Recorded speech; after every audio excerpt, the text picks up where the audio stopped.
کتاب مقدس کے کچھ نقاد ایک کتاب کا حوالہ دیتے ہیں جسے انجیل برناباس کہتے ہیں، اور وہ یہ دعویٰ کرتے ہیں کہ یہ حضرت عیسیٰ المسیح کی حقیقی انجیل ہے۔ تاہم علماء اس بات پر متفق ہیں کہ یہ کتاب جنوبی یورپ میں قرون وسطیٰ میں لکھی گئی۔ بہت سے دیگر علماء بھی اس بات سے متفق ہیں۔ چونکہ مقدس متی، مقدس لوکا، مقدس مرکس، مقدس یوحنا کی اناجیل کے سینکڑوں قدیم نسخہ جات موجود ہیں، مگر برناباس کی انجیل سیدنا مسیح کے 1500 سال بعد تک منظر عام پر نہیں آئی تھی۔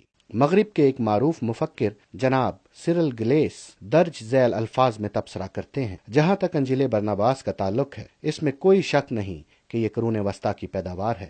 انجیل شریف کے کچھ نقاد اس کے متن کے مستند نہ ہونے کی تمام شہادتوں کے باوجود کتاب مقدس کو جھٹلانے کی کوشش کے لیے اسے استعمال کرتے ہیں۔ کچھ لوگ برناباس کی انجیل کو حضرت عیسیٰ المسیح کے زمانے کی تحریر سمجھتے ہیں، تاہم بات ایسی نہیں ہے۔ اس انجیل کی تصنیف ہونے میں 16ویں صدی عیسوی کا رنگ جھلکتا ہے۔ علماء اس بات پر متفق ہیں کہ برناباس کی انجیل حضرت عیسیٰ المسیح کے زمانے سے تعلق رکھنے والی قدیم حقیقی انجیل نہیں ہے۔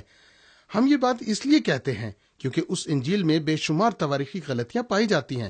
مثال کے طور پر اس انجیل کے مطابق جوبلی کا سال ہر ایک صدی کے بعد منایا جاتا تھا، لیکن سیدنا مسیح کے دور میں جوبلی کا سال ہر 50 سال کے بعد منایا جاتا تھا۔ کوئی بھی یہودی یہ نہیں کہے گا کہ جوبلی کا سال 100 سال کے بعد منایا جاتا تھا۔ پھر کیوں انجیل برناباس میں اسے ہر ایک صدی کے بعد منائے جانے کا ذکر ہے؟ قرون وسطیٰ کے عرصہ کے دوران ایک پوپ تھا جس نے جوبلی کی تاریخ کا دوبارہ تعین کیا۔ اس نے 100 سال کے وقفے کے ساتھ جوبلی منانے کا اعلان کیا۔ واضح ہے کہ اس پوپ کے اس اقدام کے بعد یہ انجیل لکھی گئی۔ مزید یہ کہ برناباس کی انجیل اس بات کا ذکر کرتی ہے میں لکڑی کے برتنوں میں ذخیرہ کی جاتی تھی۔ حضرت عیسیٰ المسیح کے دور میں ایسا نہیں تھا۔ یہ عمل قرون وسطیٰ کے دور سے شروع ہوا۔ برناباس کی انجیل ایک کتاب انفینو ڈینٹی کی ایک لائن کا بھی ذکر کرتی ہے، اور یہ کتاب قرون وسطیٰ میں لکھی گئی۔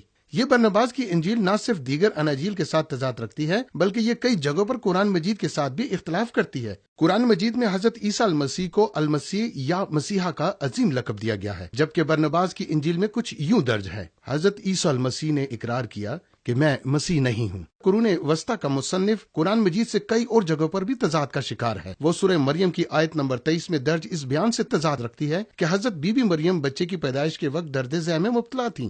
قرآن مجید کے مطابق کل 7 آسمان ہے، جبکہ انجیل برناباس کا مصنف 9 آسمان بتاتا ہے۔ دیگر کئی موضوعات پر جیسے کہ جہنم، عدالت، میں یا شراب، کثرت الازواج، شیطان، انبیاء کرام اور قربانی کے موضوعات پر برناباس کی انجیل قرآن سے تضاد رکھتی ہے۔ اس لیے یہ کسی طرح بھی ممکن نہیں ہے کہ یہ کتاب قدیم زمانے میں تحریر کی گئی، اس لیے ہر عالم بلا امتیاز اسے رد کر رہا ہے۔